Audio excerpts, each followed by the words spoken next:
Hi everyone, Elliot House from Euroship here, and today we're reviewing the second semi-final of Melodifestivalen. This week it is in Malmo.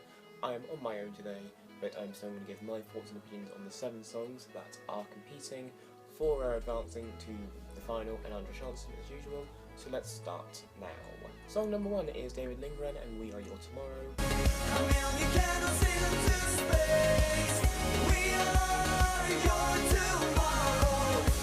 Not a bad song, wouldn't put it for him. I wouldn't say it's as good as Skyline or Shout It Out. I mean, it's got a good beat, it's quite slow. I wouldn't say slow, actually, no. It's slower for him.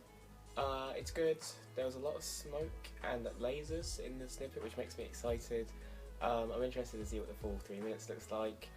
Like I said, it's not a bad song, but it just looks a bit weird. Like, for him to have this song, it just looks a little bit odd because this is quite a young song, I would think. And something about a 20-year-old to sing, and he's 33 and looks 33 on stage. So that's slightly confusing, but it's a good song. I do like David Lindgren and I still do like the song. Song number 2 in the semi-final is Victor Lunatin with 100%.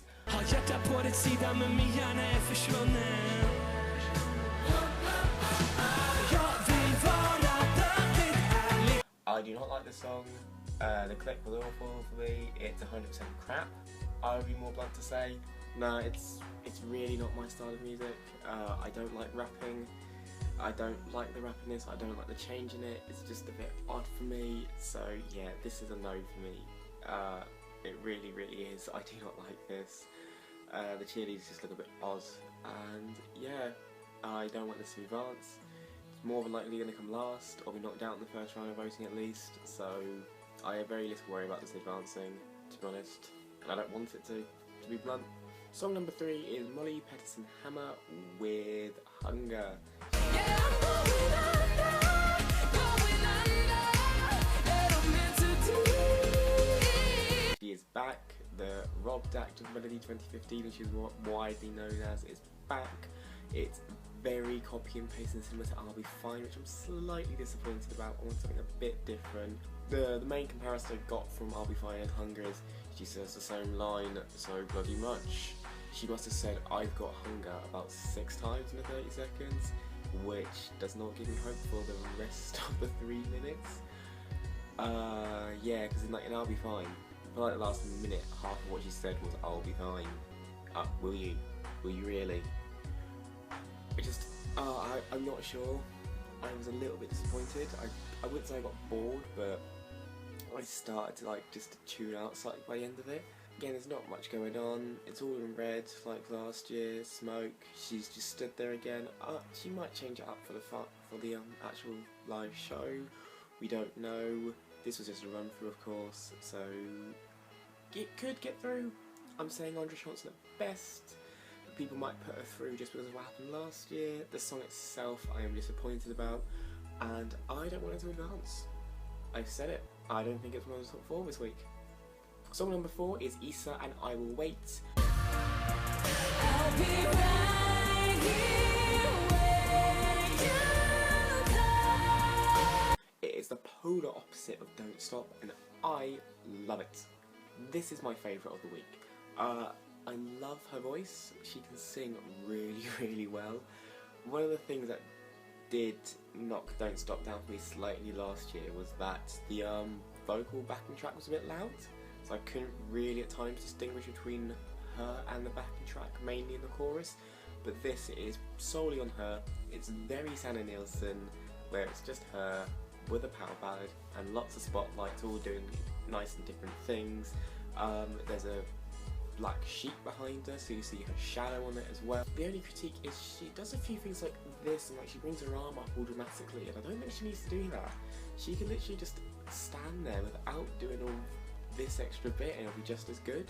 So yeah, but direct qualifier. There's no entertaining it even maybe going out or maybe on shots. This is going straight to the final. No worries whatsoever. Song 5, and it is 2013 Finnish representative Krista Sigfrids. Now she obviously did Eurovision in 2013, as I just stated. That was in Malmo. Her semi-final this week's in Malmo. How weird is that? The song is called Faller, and we translate into Fallen.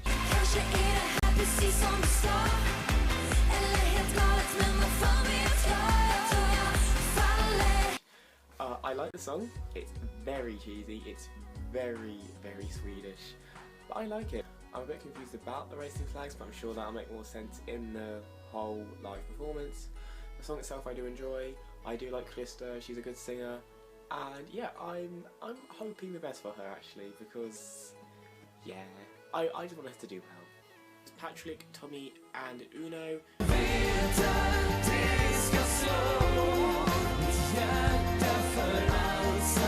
song itself is okay, but it's a little dull. There's not much going on stage. I think it's a love song, I think is what it's been sort of like projected as. And yeah, it's not bad, it's quite sweet, but who's it going to appeal to? I'm not sure. The voting audience is quite young, and yeah, with the app as well, that could hurt them. I don't know. Personally, I don't really want this to go through. This is probably my 5th place.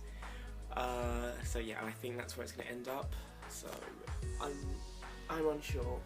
I'm pretty unsure on this one. Closing out the show is Victoria with Save Me. Save me.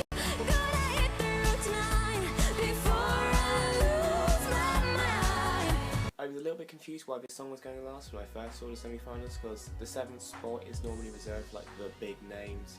So you've got Ace Wilder, Oscar Sia and Molly Sandon, and the other 3 semi-finals closing them.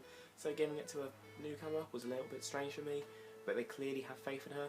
The song's not bad, it's upbeat, which is good for a closer. She has this nude bodysuit on, which stuff happening on it, which looks quite cool. She looks a bit scared. And so I think she just needs to calm the nerves down. But in the snippet she looked really nervous, she like kept glancing off, and that does worry me, because if you can show that, that can hurt you, because people will think, oh, she can't manage this, how is she going to manage it on the Johnson or this final when the stakes are a lot higher. So I am worried, but I do like the song, I do want it to do well, but I'm worried. But the song is good from what I've heard, so we'll see. The 2 acts I put through to Andre Johnson are David Lindgren and Krista Siegfried. I like them both, they're both competent songs. They're not wowing me, but I still enjoy them all the same. If I had to put one that would go directly over the other, I would probably say David will. Krista's probably going to get 4th at best. David has the probably potential to get 3rd or sneak in at 2nd. So we'll see. But David and Krista are my Andre Johnson picks, but I don't know if they will be the 2, we'll see. And my direct 2 qualifiers would actually be Issa and Victoria. Despite everything I said about them both, these are my 2 favourite songs for the semi-final. I do think the semi-final is significantly weaker than the first one. There are about 5 or 6 acts that can qualify, but the difference is the 5 acts from last week that could have qualified were about a 7 or an 8, and these, taking Issa out, the other 4 acts fighting for those 3 spots are probably at about a 6 or a 7 out of 10. So it's significantly weaker, but they're all about the same standard. Anything except Issa out of that semi-final and put it in the first one, it probably wouldn't advance. And say you put like Mimi Werner in this heat, she would probably advance. I am still bitter about her getting 5th. Anyway, Issa and Victoria are my top 2, with Krista and David advancing to Andre Johnson. They're my thoughts, what are yours? As always, let us know. We're on Facebook, Twitter, Instagram, and coming up soon after this we'll have our Melodifestivalen review as always, and we'll also be reviewing Austria, Switzerland, Denmark and Italy's winning songs. That is right, 4 new songs for Eurovision over the weekend. Can't wait. Anyway, I've been Elliot Harris, this has been the Eurotrip. Cheers guys.